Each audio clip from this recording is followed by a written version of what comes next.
Hello guys, my self Abhishek Sharma. और आज हम लेके आए हैं class 9th math NCERT book का एक्सरसाइज 1.5। ठीक है, इसके पहले हमने आपका एक्सरसाइज 1.1 विथ इंट्रोडक्शन करा दिया है। और आपको अगर पूरी एनसीईआरटी बुक का सलूशन चाहिए तो मेरे चैनल को लाइक और सब्सक्राइब ज़रूर करें। Thank you. अब चलते हैं हम। ये क्या कह रहा है, पहला क्वेश्चन जो है कह रहा है state with the following statement are true और फॉल्स। आपको बताना है कि ये जो क्वेश्चन है, पहला क्वेश्चन दिया गया है आपका, उसमें कह रहा है कि state whether the following statement are true और फॉल्स, जस्टिफाई योर आंसर। ठीक है, आंसर को भी जस्टिफाई करना है। पहला क्वेश्चन जो है क्या कह रहा है, every irrational number is a real number. Every irrational number is a real number.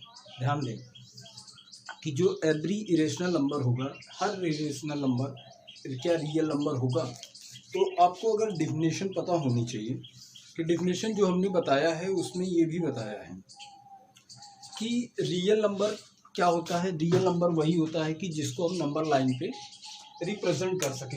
ऐसा नंबर जिसको हम नंबर लाइन पे रिप्रेजेंट कर सके वो क्या होता है, रियल नंबर होता है। तो रियल नंबर या तो रेशनल होगा या तो इरेशनल होगा, क्योंकि दोनों भी नंबर लाइन पे रिप्रेजेंट किए जा सकते हैं। ठीक है, तो क्या लिखोगे, सबसे पहले ये कौन सा स्टेटमेंट है, ये स्टेटमेंट जो हमारा है वो ट्रू है। तो यहाँ लिखेंगे ट्रू। पहले क्या लिख देंगे, ट्रू। क्यों ट्रू होगा भाई, अब उसका रीज़न भी आपको बताना पड़ेगा, क्योंकि कहाँ है क्वेश्चन में जस्टिफाई योर आंसर। तो फिर लिखोगे क्या, we know that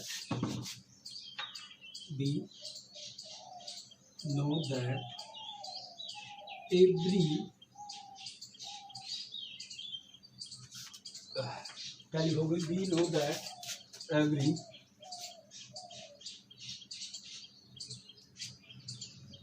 real number,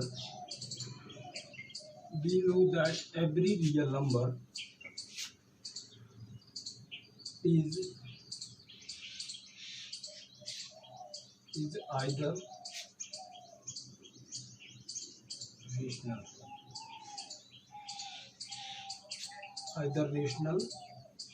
or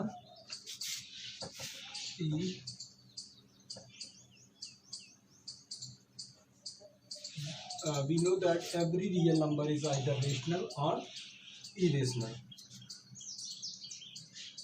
ठीक है, हो गया, ट्रू है पहला स्टेटमेंट। और उसके बाद क्या लिख दिए, we know that every real number is a rational और इरेशनल होता है।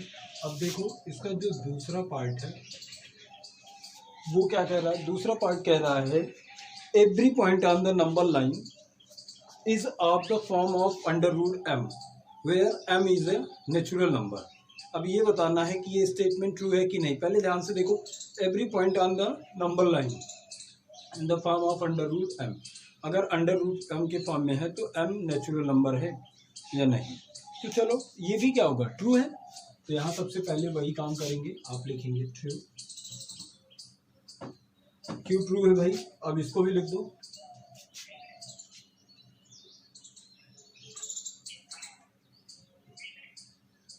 तो लिख दो यहाँ पे वही question, be know that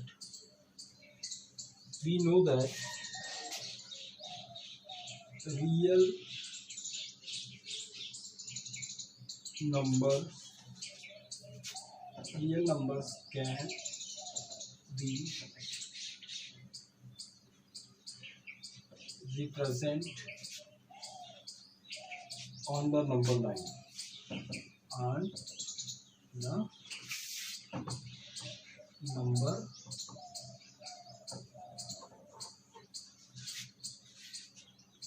we know that the every real number can be represented on the number line। ठीक, ये हो गया तीसरा पार्ट। फिर क्या कह रहा है, every real number is an irrational number. अब बताना है ये एवरी रियल नंबर, हर रियल नंबर क्या इरेशनल होगा। तो ये तो बड़े सिंपल सा लॉजिक है कि एवरी रियल नंबर क्या इरेशनल होगा। तो हमने आपको बताया है कि रियल नंबर दो ही नंबर होते हैं, एक तो रेशनल होता है, दूसरा इरेशनल होता है। एक रेशनल होगा या फिर इरेशनल होगा रियल नंबर। तो यहाँ पे ये क्या है, फॉल्स है, फॉल्स, ठीक है। तो वही लिख दो, पहला वाली line, we know that every real number is either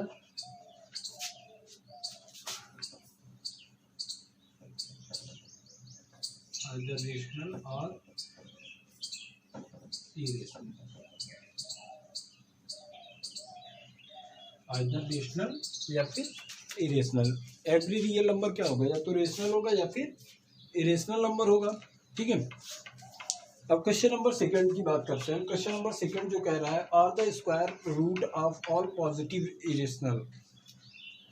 integer irrational, if not give an example of the square root of a number that is. तो ये तो पॉसिबल ही नहीं है। तो सबसे पहले क्वेश्चन नंबर 2 को करने से पहले स्टेटमेंट ही है, केवल फटाक से मैं लिख दे रहा हूँ, देख के लिख लेना। The square of all positive integers,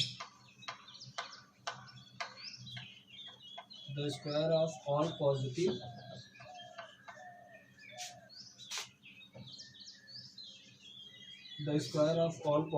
integers are irrational। यही कह रहा है आपके स्टेटमेंट पे, are irrational is not correct, is not correct। अब आपको स्क्वायर लिखना है, इसका स्क्वायर नई लाइन से कर दो इसको, square root of 36, square root of 36, चलो निकाल लो एग्जाम्पल के। तो जो पूछा है 36 इज इक्वल टू 6 और which is rational number, which is rational number. Question number 2 अब हो गया, बस इतना ही छोटा सा था और कोई दिक्कत नहीं है, ठीक है। तो थैंक यू।